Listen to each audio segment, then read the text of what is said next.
All right, everyone, welcome back to the University of Manitoba stream here. With their matchup against Illinois State University, we're on to game two as U of M were able to pick up the first one, and we're jumping straight into picks and bads. Blue side is now Illinois. Red side is now University of Manitoba, and we see a Jana ban right off the hop. Yep, same as last time. They do not want to see that Jana. And the Nunu ban coming out again, probably a perma ban. I think Nunu's so strong right now in the jungle. Not only that, but the Spellweaver just plays so much of it in solo queue. If they scouted that at all, they know it. They do not want him on that Nunu. Yeah, so they're looking not to deal with that. Meanwhile, Illinois looking not to deal with the Kazakhs coming from the other side. I would consider banning a Jarvan too if they were at it. Maybe the Camille. One of those two picks were really, really strong over for you then. Yeah, exactly. The Kazakhs ban coming in as well. Just getting those jungle bans coming, and yeah, the Nami again, support bans. I'm surprised at the Nami bans. I don't know if maybe there's a real tendency from their from the Illinois support to play that a lot, or if it's just something that UM doesn't want to face. Yeah, maybe sometimes you just don't like. Yeah, it's just like me and Tom Kent's. They just don't want to hear from that. Just don't want to deal with it. So yeah, maybe that's it. And here's the Fiddlesticks for that is also the Camille ban, notable from the Illinois. They do not want to face that again. Not surprising at all. No, yeah. But the Fiddlesticks hover.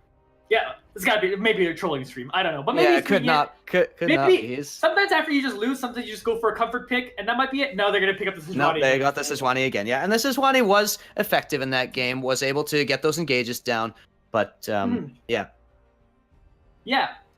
definitely. Yeah. So it probably going with Sejuani is Illinois now. They went really well with it, right? Like Rampor the Swift was probably the best part of their team over there in the jungle. So they're gonna stick with that Sejuani pick. Another pick that's just gonna be a good hard team fighting now, as we then see Lee Sin being picked up by the University of Manitoba team. Yeah, I'm excited to see a little bit of Lee Sin play. Haven't seen it in quite a while, and it's not super meta right now, but definitely a fun jungle pick to watch. And I believe that that their jungler does play that. I was taking a look at that. Slade. I believe that he does play quite a bit of it in solo queue. Mm-hmm. And man, I just want to see this from Slade because he was already my favorite player in that matchup before. I loved his engages, so we'll see what he can do on that Lee Sin.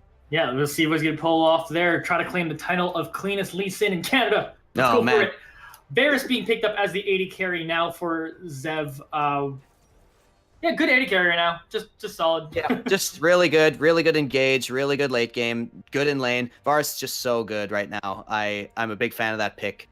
Really safe, knowing that he had to blind pick that ADC, and the Kog'Maw now coming out for Illinois.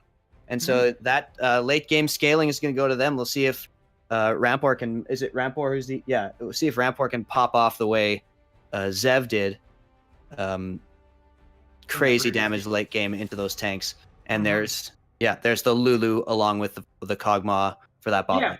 So there we go. That was denied last game out of the U of M was banned up the Lulu. Lulu, such great synergy with Kog'Maw, especially once you hit 6. You think you're gonna kill Kog'Maw, it doesn't happen. Just doesn't happen by a press of a button. So Lulu's so good in lane as well. Just really nice pickup for the Illinois team, and that's gonna be a scary proposition to deal with that bot lane for the U of M squad. Yeah, so Zoe now being picked up by U of M. We saw Storm Skills play a very, very good Orianna, now looking to just do a lot of damage. Yeah, exactly. That's Zoe, Varus, Lee Sin. That's some serious burst damage coming out from very much, very much like a solo queue kind of pick. Definitely, yeah. U of M. They're just like, let's just go ham. We're better than these guys. Let's just do a lot of damage to them, and then they die, and we win. How about that strategy? Yeah. Compared to the last team that was like maybe more team fighting, maybe more pick oriented, but now they're just looking to see if they can stretch how much better they just are individually and so far. So bans coming through. They banned that Jax. Don't want to deal with it this time without the Camille, and they banned the Malzahar because no one wants to build QSS again. Yeah, they're done with building QSS. They don't want to build that QSS on Zoe because you want those one shots. You want to get as much damage as possible. So get rid of that Malzahar. Very strong. Also in lane against Zoe, the Malzahar is kind of the accepted counter pick to Zoe right now, and so you don't want to deal with that. So the Karma pick coming in as well. Yeah, good call. Before I get into their Karma pick, Riven and the Thresh being banned out by Illinois as well. So You yes, bet. they pick out Karma. I like Karma's kit in general, but I think her numbers are a bit off. So I'm not a gigantic fan of Karma right now. But Super squishy team yeah. coming out of this U of M squad so far. Yeah, but potentially tons of damage. So they're picking that. We'll see what their last pick's going to be being. Oriana and the Shen end up being picked up now by Illinois. So again, they're kind of going for this big team fight and eventually this big teleport into 4 people in the bot lane and make something happen. So a very clear team comp coming out for Illinois. That's right. Super focused on protecting that Kog'Maw. And yeah, the Shen banned out last game. Very strong pick in the top lane. Just very strong pick in general with that global pressure. And Fiora coming out. This is 5 threats from U of M. Now. This is full. Like I said, this is a full solo queue pick by exactly by this team over here in U of M. So I'm not as happy about their draft because like if they don't get ahead, this could be trouble. This is a cocky draft. A cocky draft by the exactly. U of M. Whereas Illinois right now could play safe and be fine, even if they're like slightly behind or even. So it is definitely a very snowbally potential comp coming out for U of M here. But we'll see what they do. They've obviously shown they can just snowball that and be completely fine and do a ton of damage and flex a ton of advantages. But we'll see what they're going to do on the other side because they have a lot more protection now this time for Illinois. Like that Shen ult just can come out of nowhere and just save everyone. Again, Lulu hits 6 and presses a button and Kog'Maw just doesn't die. So those shields should be interesting. Yeah. Those shields are going to be brutal on that Kog'Maw, and as plus long Oriana as shield too, right? Yeah, exactly. Oriana, Lulu, Shen. As long as the Illinois squad survives the laning phase with relatively few casualties, I really favor their draft in this game. Yeah. I really do. It's just really aggressive draft from the U of M, and it'll work if they get ahead, basically. And if they don't get ahead, it probably won't. I mean, we have seen that they've got some seriously skilled solo laners, some seriously skilled laners, and their jungle is very, very aggressive, just the right playstyle for this kind of composition. But yeah, this is touch and go. This is going to be fast, and I know U of M likes to play fast and wants to continue to play fast, so they're going to go hard and do everything. Potentially see a lot of dives, potentially see a ton of action in this game, and a lot of that's going to be wanting to happen early for University of Manitoba to take full advantage of this composition. So we have a little bit of a spectator delay, of course, while we're waiting for this game to get started. So once again, I just want to pump. We have our RP giveaway. So if you want some Riot points, if you've been staring down one of those new lunar skins, this can help you get there. In order to enter for the giveaway, all you have to do is be active on one of our social media friends, or again, be active in our Twitch chat. So when a kill happens, get hyped. If you want some excitement going on, just go nuts. Just go nuts. Yep. Just get that banter going on. Yeah. We see tons of discussion happening over in Twitch chat. I love seeing it, everyone chatting. I also like it when people compliment me, so you can just throw a bunch of compliments in chat too. Just give Johnny some love. That would be really good. If Varus whiffs an ultimate, just flame him in there. But don't be toxic. Be chill, everybody. Yeah, be good. Chill. That's an important part. And again, if you don't even want to do Twitch chat, you can just go to all of our different social media things. It's on right below the stream there. You can see all of our different places to get social media stuff. Facebook.com/U of MBLOL teams. Twitter and Instagram are both U of MBLOL. While this Twitch account right here, U of Manitoba Collegiate. So all great places to enter this giveaway and be able to, again, buy some of those cool lunar skins that you're seeing happen there. Last game, we asked you who do you think was going to get first blood. In this game, let's go with an objective focus. Who's going to get the first tower in this game between these two teams? I want to see what everyone in the Twitch chat thinks about that and what potential we're going to be able to see. Definitely, if it were me in the Twitch chat trying to get my skin, I would say U of M's going to get that first tower with that pushing power of Varus and Karma. But don't believe me. Just believe your instinct. You gotta use your own brain. I see a 4-man bot the moment Shen hits 6. Definitely. We'll see what those. In my brain, that's what's happening. So if U of M get their tower first, that'll be good for them. But we'll see what happens when that kind of comes along as we're now loading into the game and getting ready. Again, if you are just tuning in, this is the Collegiate Star League. We're looking at the JV1 team for University of Manitoba. They're up against Illinois State University. This is game 2 of a best of 3. University of Manitoba was able to take game 1. So congratulations to our University of Manitoba. For those faithful to them and looking to see what this team can do, they're flexing their strengths right now. And introducing our teams, over in the blue side, we have Daniel playing on the Shen over on the top lane. We have at jungle Sejuani, the Spellweaver, playing that champion. Over in the mid lane, a Rabid Squirrel 42 is playing Oriana. At 80 carry, Rampor the Swift on the Kog'Maw. And at support, we have Sheila playing Lulu. And for your U of M squad, JV1, we have UMB Slade in the jungle on the Lee Sin, Mel Life on support. I'm going in a completely random order here, but Mel Life on support playing the Karma. Harasim in the top lane with Fiora. Storm Skills playing the everyone's favorite champion, Zoe in the mid lane. And Zev on the Varus with 80 carry role. Yeah, so picking an analysis of this role, like we can see in this team that basically, again, U of M is looking to win early. They have lane advantages basically across the board. So if you're Illinois, actually, what are you trying to do to get through the fact that basically you drafted a bunch of losing lanes, but potentially a better team fight later? Yeah, good question. So as you said before, we are looking for that dive on the bottom lane, level 6 with the Shen. That's going to be really important. And Lulu, no slouch in lane, that's for sure. I mean, I think they are going to get pushed in by that Varus and Karma, but it's tough. It's tough to lane against that Lulu poke. Definitely matches the Karma, and Kog'Maw, as we saw last game, still no slouch in lane, even after the nerfs. So we want to see them try to play defensively, but use that Lulu to the best of her ability, protect that Kog'Maw. They want to protect that Kog'Maw all game, from level 1 to level 18, no matter what. Get that Kog'Maw fed, keep him safe, and get him popping off. Yeah, excellent. Yeah, everything that this team is focused on. Like I said, it's say kind of jokingly, the moment Shen hits 6, we want them all in the bot lane. But it's kind of true. Like there's a certain amount of truth to that, that's for sure. Yeah. And let's see.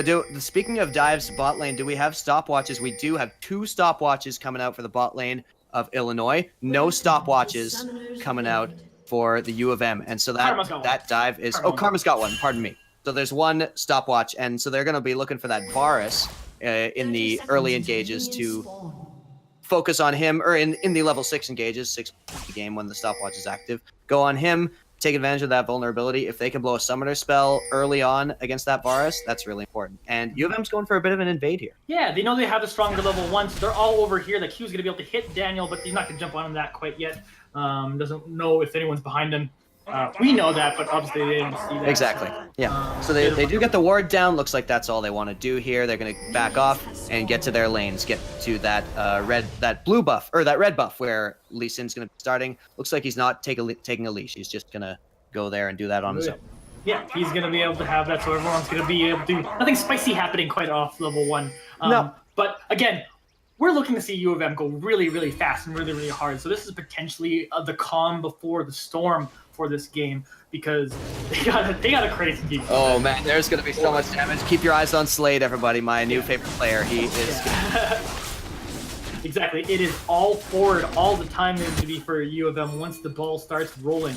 So he does take the leash after all, man. Fair enough. Yeah, Fiora does end up helping him with the CS. Good guy, Fiora, coming down to help the jungle out, get that going, and yeah. Everything is just looking to be slow right now.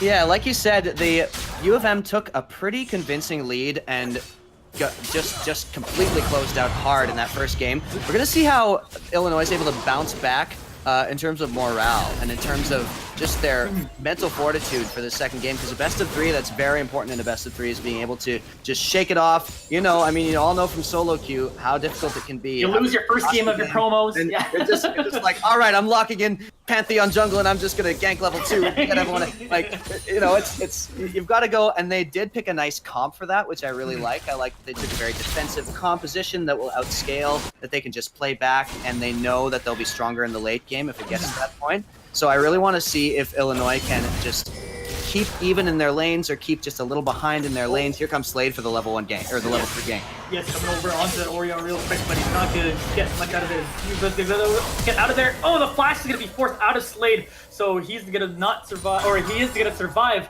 That summer spell is down. Both summoner spells also from Oriana were used, and so Rabid Squirrel is going to be in a lot of danger in that lane, especially against someone like a Zoe who is just so scary right now. Even after those huge nerfs. And there's the flash in! Yes, Storm Skills come down and going to be able to pick up First Blood. Spellweaver again is going to answer the First Blood when he gets there, but it's too little, too late. That's going to be a big first kill over there. Meanwhile, bot lane is trading some damage. Zev's getting ton of the Rampor, so he's going to win that trade now as well. So tons of action, like I said, early happening in this game. Yeah, nice play by the by Storm Skills on Zoe to go in, nice flash in, but wasn't ready for that Sejuani gank, and so they get the trade out, and lots of damage, as we said. Bot lane pushing in. Here's the engage. Yeah, Spellweaver onto Slade. The flash coming out of Spellweaver there. Now trying to make sure this happens. Todd's going to come in, so Daniel's going to pick up his first kill of the game, so he's got to advance to the top lane this time. Nice work by Illinois to take advantage of that no flash on the Lee Sin, find him out in the jungle, take advantage of his squishiness. And I like what I'm seeing out of Illinois so far. They're doing a good job of reactionary play. Yeah, definitely doing that. Meanwhile, Harrison actually being chunked down pretty low by the Shen so far currently, so not seeing the exact same game from the first one where Harrison popped off super early. Oh, the taunt comes in from Daniel. He hits a max range taunt. Harrison not respecting the range enough and taking a little bit of damage. Yeah, Shen able to bully this Fiora out as I would have expected in lane. The Fiora, very strong duelist, you know, the grand duelist as her title says, but not early game against the Shen. Yeah, but here we go. Yeah, the taunt is coming in. She's gonna get down low. She's trying to pull out the parry. It's not gonna hit anybody. Oh, what a beautiful outplay to try to be able to get there. So Harrison's actually just gonna trade a kill. So that's gonna be a 1-for-1 when you're getting dove. You'll take that if you're Harrison. Nice work by Harrison. Totally good job for the Spellweaver to show up once again for the save on the trade, on the solo lane trade. Good job, good position by Spellweaver, but nice outplay, as you said, by Harrison. Yeah, like earlier the thing in the first game, it really did feel like Spellweaver was the best player on his team for Illinois, so it's proving that once again, trying best to put the team on his back. So we have basically an even game though right now, at basically both teams sitting at their gold level right here. Yeah, totally, and this game state favors Illinois for sure. You want, as the U of M squad with this composition, you want to get ahead real fast in this game. And Zoe can do a lot of late game damage. She can blow someone up, but you can't kill a Kog'Maw through all those shields. So here's the Lee Sin. Yeah, here comes the Lee Sin. The sleep is going to go down onto Oriana. He's drowsy now. See how much damage he'll do. Not enough. Not able to land that Q. Not able to land that Q after the Sleepy Trouble bubble. So just going to see that Zoe continue to, and the Zoe is able to push out the Oriana, also the bottom lane of U of M able to push out, and there's the game. Spellweaver again, focusing on top, making sure Harrison can't just snowball and be super strong. Daniel getting the benefit of all this jungle attention. Meanwhile, the bot lane isn't doing too much to take advantage of the attention being put there, but they are ahead 25 CS. Yeah, double the CS. Good job by Zev to get that advantage, and that's what we were looking for out of that bot lane. They are, I think, doing kind of the best. Oh, nice Q there by Storm Skills. Yeah, so tons of damage coming out. Storm Skills is gonna be able to do a lot. If we look at the gold individually from both teams, we actually seeing most of it again is on to Spellweaver, which is not super ideal. Because you want it on your carries, but it's able to keep that gold lead closer while the gold is actually sitting on the carries of U of M, so that's a big difference. Definitely, and that Sejuani can be very effective in the early game with that tankiness and a lot of damage if you get that stun proc, so good job by them. And you see, the problem here with this top lane is that Shen can't carry from that position with his damage. He just doesn't have the damage. Even though he's ahead, he won't be able to duel that Fiora, even probably now when they're hitting level 6. So what Shen wants to do is look for that ultimate on the other lanes, try and snowball those lanes, try and get a fight, try and get an engage going. Yeah, see if Illinois is going to be able to set that up now as things are kind of evening out over here in the top lane in terms of how hard Shen can push. Harrison now looking to try to get some of that CS back and be able to be quite strong here as they trade some damage between each other. Yeah, and Zev, we saw this last game, Zev, even in this kind of lane, you expect a CS lead, but that is 63-27. He is destroying Rampor the Swift in CS right now. definitely. Well, exactly what I was saying earlier, with all the attention Spellweaver's paying in the top lane, yes, he's doing it so that Harrison can't get really far ahead. But again, now it's just the bot lane getting super far ahead for University of Manitoba. So it's a bit of a trade-off of kind of where you're putting your resources right now. So, absolutely, yeah. You're hoping for some attention from the Spellweaver down that bot lane, and there's the riposte, gets the taunt down. Just a quick trade. Probably not much going to happen right now. They're pretty even.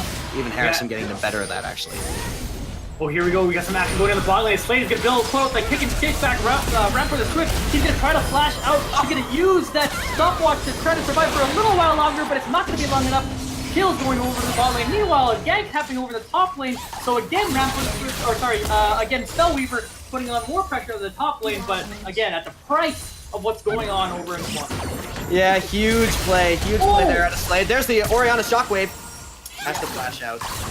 Orianna also gets splash out of that Q is going to still do a ton of damage, so it's actually still fairly even in terms of just HP going on over there, while University of Manitoba look towards taking this bot lane tower. Yeah, absolutely. There's the teleport coming in to try and stop that, so good job by Shen to stop that goal, but at what cost? I mean, he's going to just give Harrison a lot of free farm up top there, who's already getting pretty strong. And Harrison's kind of getting the Dyrus treatment right now, where they're just leaving, U of M's just kind of leaving him on an island so that they can snowball their bot lane, which is absolutely the right decision in my opinion. This is a strategy we like to call feed to win. Yeah, exactly. He's selectively feeding, yeah, but he's not feeding the carry, so it's fine. Yeah, he's just like, all right, come on up, Szechuani, you take your kills, keep getting tanky. We've got a Varus, we can get percentage health down, and it's Fiora, right? Fiora is going to outscale that Shen in a duel no matter what. There's just no question about it. So even though the Illinois wants to take this to the late game, they're going to have a serious problem with that Fiora late game as long as she stays relatively even. And so far, she is. She's even in CS, even after dying twice in lane.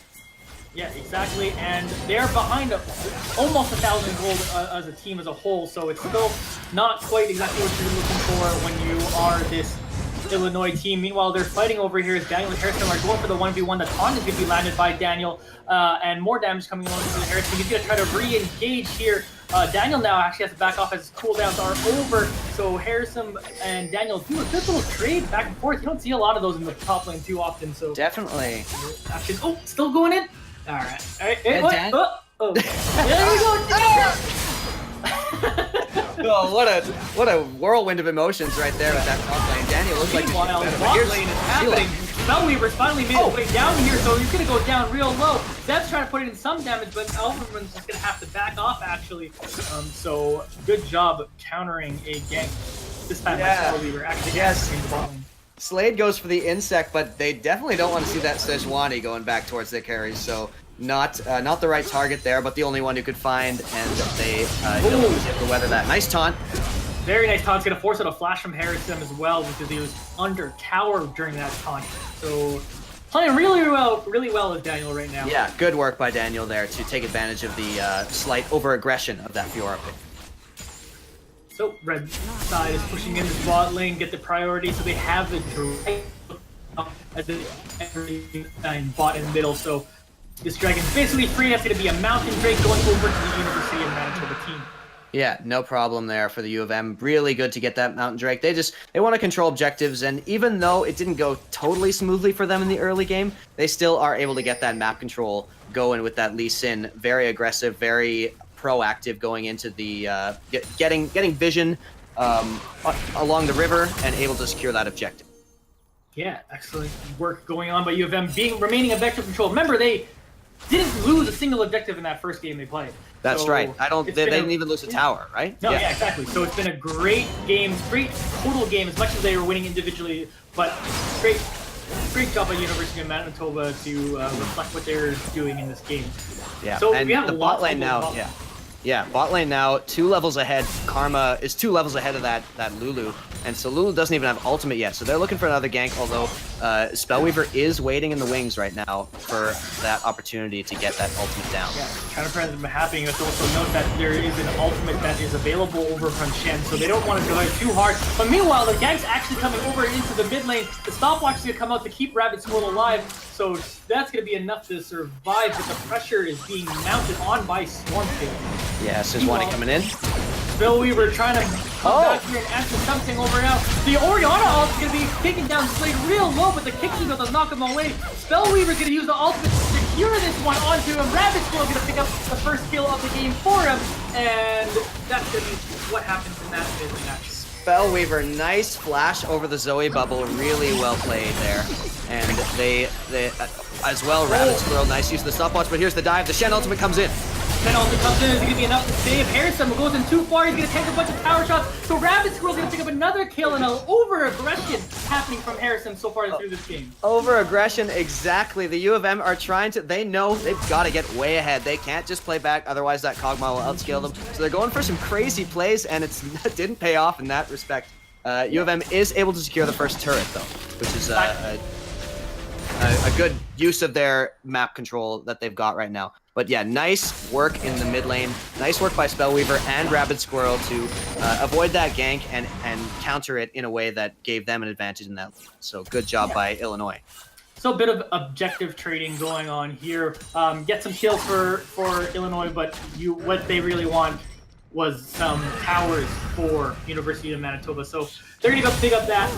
They get another one. Spellweaver, again, trying to do his best to babysit every single lane now. But has left bot lane a little bit to dry, so that's why that tower was. A lot of props to Spellweaver on that. Really nice full kill participation. 5 out of 6 kill participation. I really like to see that out of the jungler. And Slade, not Blade, sorry. Still has been really proactive, but hasn't been able to connect on as many of those ganks as he would have liked, I'm sure. Guy's going for everything he possibly can right now. Slade has been kind of all over the map, trying to make different advantages, but it has been, again, answered pretty well for most of the time. A taunt, as we see a taunt come in for Daniel onto Harrison. He's been hitting a lot of those. Harrison's been putting himself in a lot of danger, but we're seeing an invade over to this top side. See if they really want this loop off really hard. Slade's gonna go in and he's gonna jump onto that. Stormfield's right there. The ultimate's gonna come out, so that's gonna be a death going over to Lee Sin. Kill being picked up by Spellweaver, and the rest of the team is gonna now engage hard here. So they're gonna have to just back off. So one kill going over once again to this jungler. Spellweaver is doing everything in this game. Yeah, really nice play by Spellweaver. Good engage, good follow-up by the Orianna, and that ultimate nicely takes out Lee Sin. Daniel's still winning this trade, but here comes Karma with the roam. Forces the flash. Uses some of the shields and some of the speed up. Tries to root him down, but is not. He's pretty tanky at this point. Again, a lot of the gold has gone over towards this Shen. So, not going to be able to take him down, even at solo health. Daniel's still winning these trades, a level up. He is still able to force that Fiora out of lane, which is a really nice sign. That means he's able to free himself up to use that ultimate and help other lanes, which he's already done in the mid lane, as we saw earlier. Storm skills with that face check into the bush and runs into an Orianna ball, so that's pretty rough. You're pretty low storm skills. I don't know if you want to be taking that. Yeah, so but good work by Illinois too. They've been able to establish a little bit of map control. They've been able to. U of M does have nice vision around the Rift Herald, so that might be what they're looking for. Yeah, something they can do is take towers really quickly. So they want to. They've already got the first turret unanswered by Slade. Oh, he baits out the Lulu ultimate, which is a really nice work by Slade there. Just keeps going for that aggression, and Sheila knows Slade is an aggressive jungler by now, so. She's like, all right, I'm gonna pop this ultimate. I'm gonna messing around. I'm not messing around. He's not messing around, so I'm not. Yeah, good bluff by Slade there to force that ultimate out, and we'll see if U of M can take advantage of it. Meanwhile, we have now Harrison continuing the old aggressive ways, pushing on to Daniel now, pushing on to the bottom lane as they swap over. What they're trying to push is the top lane now wants to push over there. Oh, tons of damage coming out of Squirrel. And he hits the Drowsy. So the Q's gonna come in. That's gonna be enough damage. Storm skill's gonna take out Rabbit Squirrel. You can't get hit by a single skill shot when you're playing against him. Oh, nice work by Storm Skills there. Just using Zoe Kit to its full effectiveness. Just getting that first Q in and then the bubble. And here's the trade coming in. Not At much this point, Zoe's cooldown on that Q needs to be like a full minute. Yeah, I was gonna say, yeah. That's 0.25. Oh my goodness! It's no, yeah. Oh, That's that hurts. okay, everyone. Just sorry we didn't have a mature content warning here, but that was just not safe for work right there. No, oh, it was nasty coming out of Storm Skills. Being able to pull all that out. Yeah, keep nerfing the cooldown. Still does a million damage. Yeah. That 0.25 seconds not looking too effective right now. Exactly. So they're actually going to get lane priority over here. The Mountain Drake is up, so eventually we're going to push to that. But instead, they're just setting up for a pick here. They're looking to try to get a fight into the jungle. Storm Skills looking to do tons of damage. Not tons that time, so they're going to back off and maybe do the Mountain Drake? Probably. Yeah, they're posturing around it. Spellweaver is still very tanky, as we noted. He's got a lot of the gold from the early successes of Illinois, and so they're going to go for a gank on Harrison right now. He has ultimate available. Ooh, the repulse comes out, so Harrison's going to block one with the ability. Going down real low is this Kog'Maw. That is trying to make it happen, but Shen with that ultimate to be able to save here. Meanwhile, Harrison is still fighting over the bottom lane between Sheila and Spellweaver, and he's going to slowly try to get away. And he's going to pull it up. He's going for it. Spellweaver is going to push the flash hit, but it's not happening. Well, meanwhile, the rest of the team over U of M is looking to pick off Sheila here, who was falling before.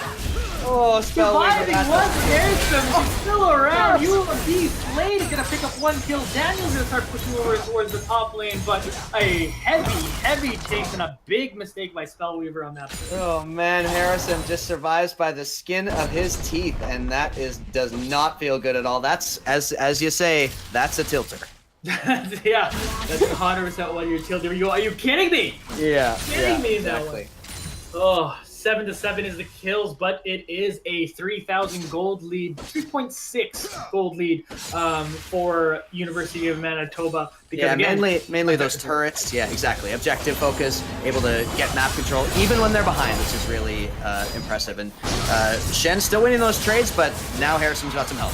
Yeah, Karma's here to put some shields onto Daniel as he continues the aggression with the Fiora. But Daniel, is pretty tanky at this point. He's basically unkillable with so much armor. Fiora's it's gonna take a while now. They've done a good job of getting Daniel ahead. It's gonna take a while now for Harrison to actually be able to reliably win those trades. And as I say that, it's the battle of no one does any damage to each other. Yeah, exactly. Yeah. Like Shen's just so tanky, and Fiora's not tanky, but Shen just doesn't do damage. Yeah, and Fiora's got the lifesteal. It's a bit of a stalemate up there, right? Yeah.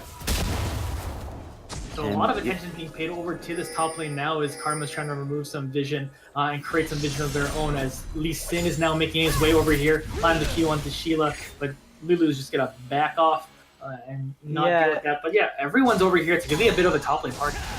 And they are in vision now. They know that there's some kind of ward there to spot them out, and so they don't know. I believe they don't realize Rabid Squirrel is here, and so this is gonna be tough. But here comes Zoe. But here comes Storm Skills is here now too as well. Goes down to half out. The ultimate's gonna come down, gonna take him down real low. Down's gonna go pick up a kill. The second one's gonna go over to Sheila, so that's gonna be awful for them again. They did not know that Oriana was in that bush, and it proved to be trouble for you again.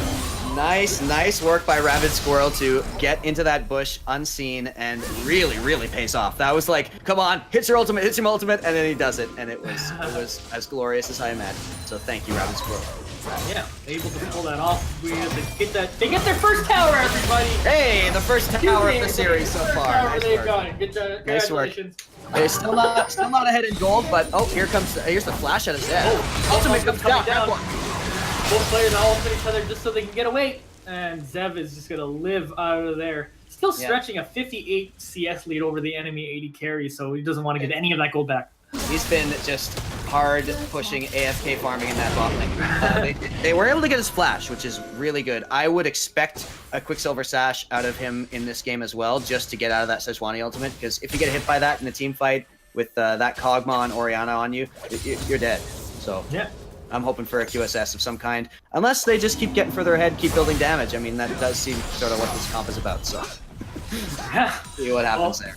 This is getting to the point where U of M probably wants to start pressing and being hard. So like we said during Tam Select here, late game, this is 100% in favor of Illinois. So if this game gets to 40 minutes or whatever, it's going to be really hard for U of M to do that. But right now, Absolutely. 2-item power spike coming out of Storm Skilled onto Zoe. Like you said, last time the 2-hour power spike was huge. It's even bigger on Zoe, I feel like. So yes, that's going to be gigantic.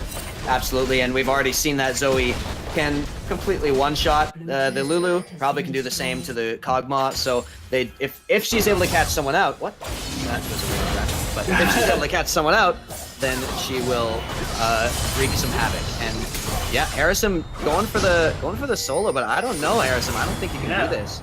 Yeah, it doesn't have the damage to deal through all of the tankiness that is Shen, and he's even built some damage himself now. Yeah, the Tiamat for pushing, the Worm's Fist for a bit of tankiness. Really strong Shen build right now. So, the sleep is this Sejuani, but it's enough tankiness out of him that he doesn't actually do that much damage to him, so he's gonna be able to walk away pretty fine. 3-0-3 Spellweaver, so yeah, and it got that Warmogs already just for that siege, which is a really, I like that buy a lot. Here comes the more trade, and as we say, this is kind of like they're both banging their heads against the wall a little bit in that top lane. The Ninja versus the Fencer turns out to be one of the least exciting 1v1s. It lasts forever. Oh, Bubble goes down. Nope. Nope. Stormskill's not going to go for that one. Too dangerous. Spellweaver sees all the friends here for Illinois around. Yeah. They're setting up vision now for this Baron and trying to be as proactive as possible. Now, Baron is something I would not expect Illinois to go for at this point in the game. As much as Kog'Maw is getting strong, they do have a stronger team fight. There's just so much damage. And then it's just a little bit early. Here's the, oh, the ultimate comes out on Stormskill. The QSS gonna come up from, or the cleanse rather, gonna come out and just protect her. So, the key fight is happening now. Daniel's gonna be able to pick on to Lee Sin. There's gonna be able to land that on, and he's tanky, so he doesn't really take any damage. So Orianna all comes around still. They have to pick off Steph. The Redemption's gonna try to heal back some members up, so this fight is still on. Spellweaver's gone down real low now. He got to back off the Illinois, but Stormskill in the back. taking some damage for Daniel. Fiora, looking to get into the back. He's able to pick up the kill. Daniel does onto Steph, but Daniel's trying to do everything he can. He's trying to 1v3 here, and he's kind of succeeding. Yes, he's able to at least pick up one. Everything I said earlier about like, all this gold over on the tank, they're saying, shut up, Johnny, we'll make this Shen carry. It's paying off. Yeah, that is a strong Shen right there. He basically was 1v4 in that fight. Fiora did manage to come in and get some damage on the backline and survive. But yeah, Daniel on the 1v4, he gets the kill on Zeb, which is really nice. And that's going to allow Illinois to secure this Cloud Drake. More Cloud Drakes, Johnny's favorite, which is really makes us happy. And they are probably going to be able to secure that turret as well. So trade. The thing is too, I think Shen probably pivoted his build to, hey, I have all these kills and all this gold. Let me build some damage. You got Titanic Hydra. It's gonna be a split pushing threat. You saw in Keep Fight, he can pick off someone, a squishy target fairly easily and do a ton of damage now. So Shen with this gold lead, instead of just keeping going on tank, decides to like, you know what, I'm gonna get some damage and that's what the team needs.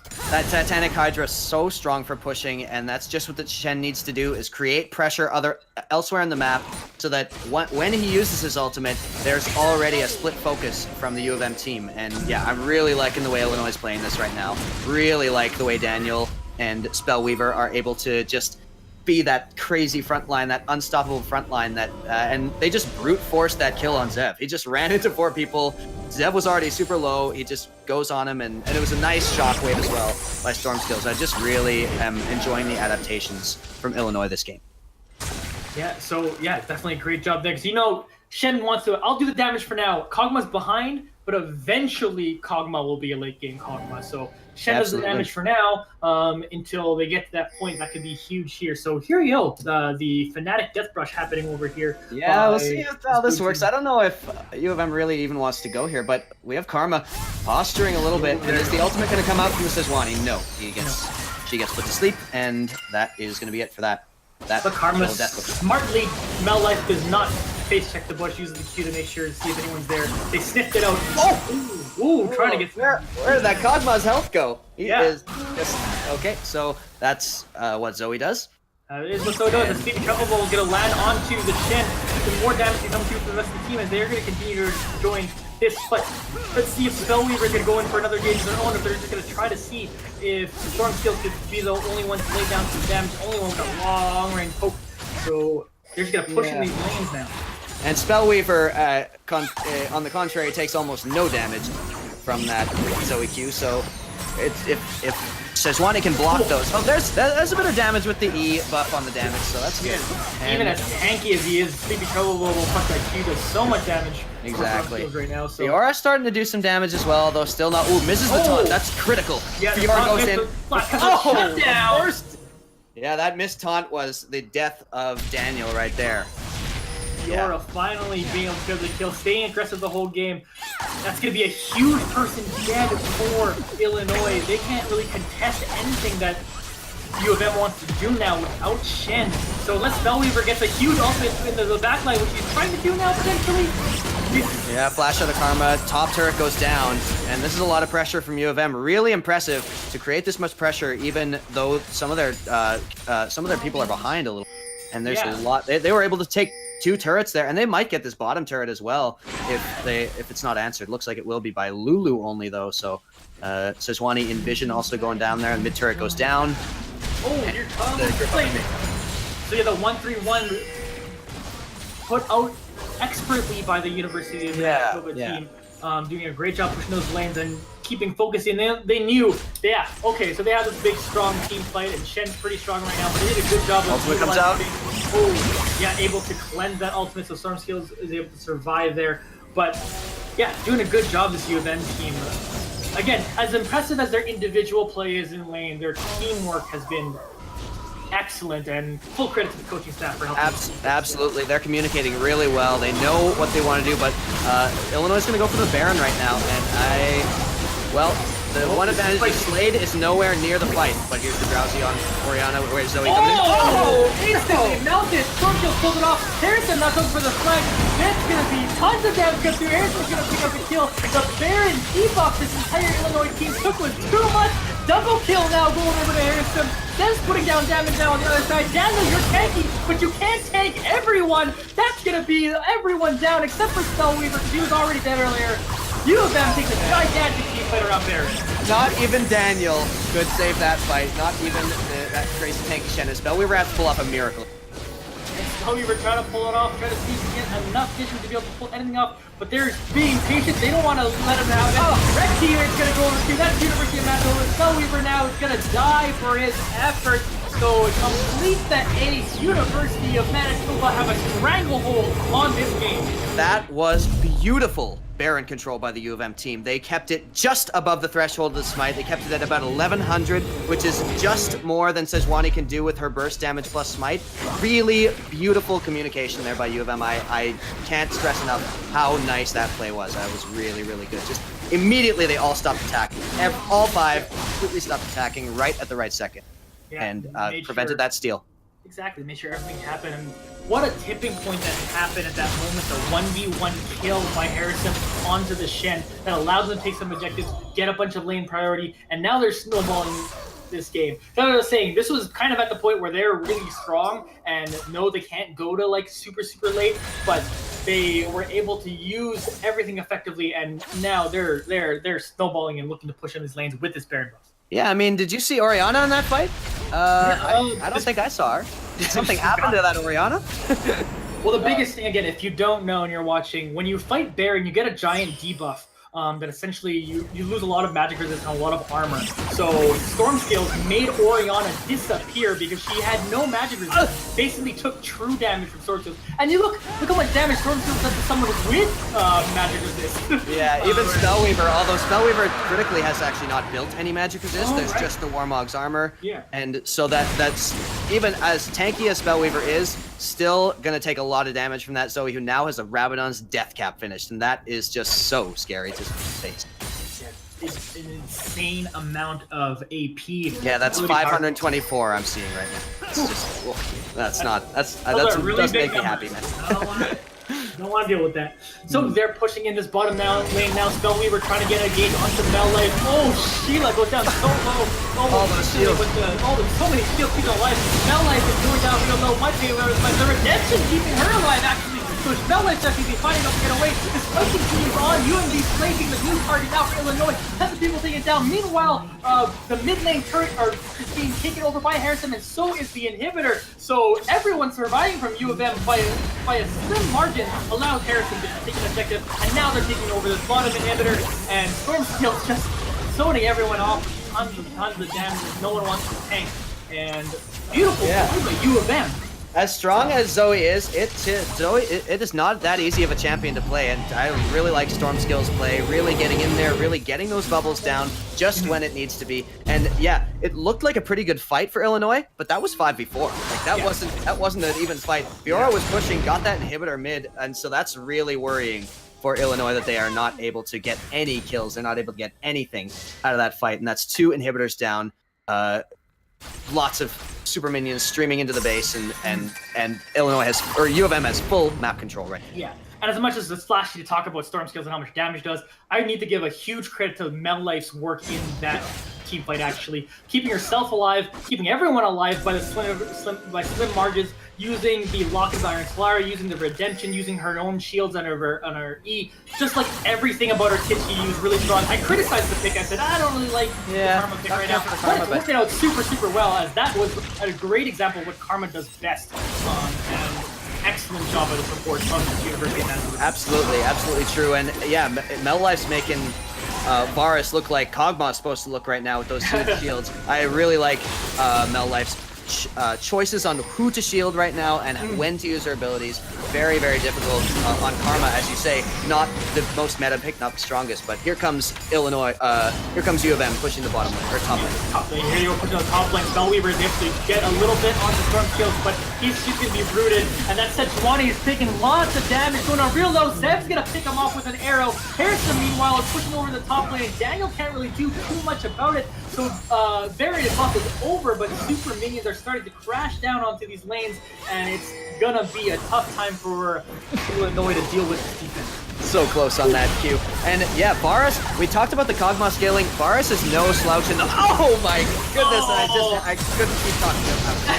Stormskill now, the skill there. The Redemption's gonna come down, he's gonna be able to heal people up. Daniel's gonna be able to barely survive as he tries to run away back to the tower. Tons of damage being put on by the carry of the University of Manitoba, which, by the way, is basically every champion. So they're going to be taking out the inhibitors, or the base towers. Next goes down. Oriana tries to also save something, but that's going to be it. That's going to be the game, and the entire series, University of Manitoba wins 2-0. Nice play by University of Manitoba. Just able to snowball that. We questioned that. We said it was too cocky. Apparently not. The Stormskill's just able to carry that game so hard, but as you say, all of them were carries in that game. All of them did so much damage, and that was just really nicely played by U of M in the lake. And if I don't know if we can bring up the damage chart on the screen, but 44,200 damage by Stormskills, the hard carry. This solo queue pick, you wanted one solo queue star to come out. Instead, it was Stormskills in this game. Stormskills had more damage than the entire Illinois team combined. It's ridiculous. While Slade, probably the MVP of the first game, we'll give it to Stormskills over here for the MVP. I guess we will. Loved MelLife's play, as you said. Really, really nice job on the Karma. And yeah, like we said, Varus, no slouch in the late game either. That percentage health damage plus 2 items up on the Kog'Maw. So just really, really well played by the U of M.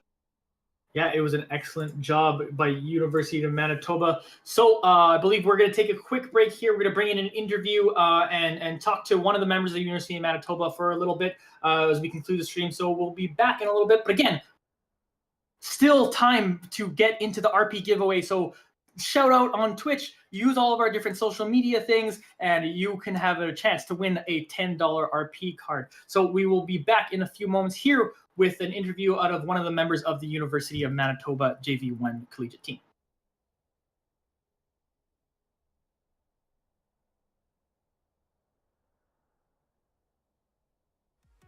All right, are we good?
All right, welcome back to the University of Manitoba Collegiate Star League stream.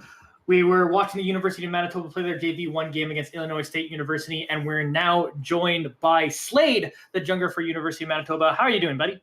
I'm doing good. How are you? Good. We just saw some really, really good games out of you. So now we brought you over here. I know Wes this entire time was gushing over your play in game 1 and still continued into game 2. So Yeah. I know he's happy to see you here. Yeah, Slade, real quick, I got to just tell you, I'm your new biggest fan because of that Jarvan play in game 1. That was awesome, dude. I just tell me about your mindset. You just like, to me, it basically looked like every time you saw an enemy champion, you just went in and it worked out, man. So like, what was your mindset behind that Jarvan? Yeah, so the way that this matchup works is because we have a bit of a rank differential and we were ahead early, just by doing fake engages really applies a lot of pressure because they don't know if I'm actually going to do completely engage or if my team is there to back me up. The downside is that I could get picked off, but for the most part, I think we were able to sort of scare them off. Totally. Yeah, you guys were really far ahead. And yeah, I saw that in your in the second game, your Lee Sin, you went in on, you looked like you're going in on a Q on the Lulu and you baited the Lulu ult. So really nice play by there. Yeah. Yeah. And as we continued further into the games, we had like a lot of comps that were potentially like, if Illinois got to late game, they would be potentially stronger. So what are you saying in comms to make sure that you guys are being aggressive at the exact right time to make sure you don't let them catch up in the game at all? For the most part, we're just trying to consider where they are on the map.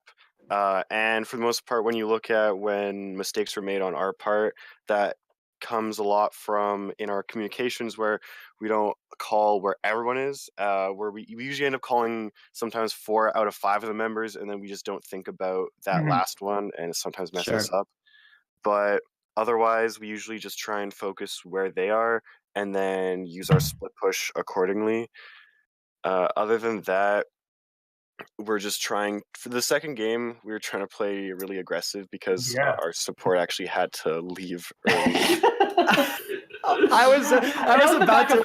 Yep. I forgot. Yeah, Mel told us before. Like, anyway, I wanted to talk about that draft in the second game. As you say, you definitely knew you could beat them in lanes. You knew you had the rank advantage over them and often the skill advantage over them. So was that sort of the strategy for that second game draft? Because it was super aggressive. You just like win lane, win game kind of thing. Yeah, that's what we were going for, and I think that actually failed. We could have done a lot better. Definitely, yeah. So that was good, and then we sort of just focused to play around there. Ideally, our strategy would have been bot lane just win on their own, and then I just stay on the top half of the map. Sure. But top half was getting camped by Sejuani and that 2v2 pretty hard. So a little unfortunate. And then Clark is still getting used to Zoe, and I'm still getting used to playing with Clark on Zoe. Right. So we don't work too well together for that. But it was kind of a combination between trying something new and just trying to have the potential to win quickly, like we've been doing in scrims or flex queue. But that didn't really happen. Yeah. Okay, well, so, I mean, definitely popped off on Zoe either way, but still. Yeah.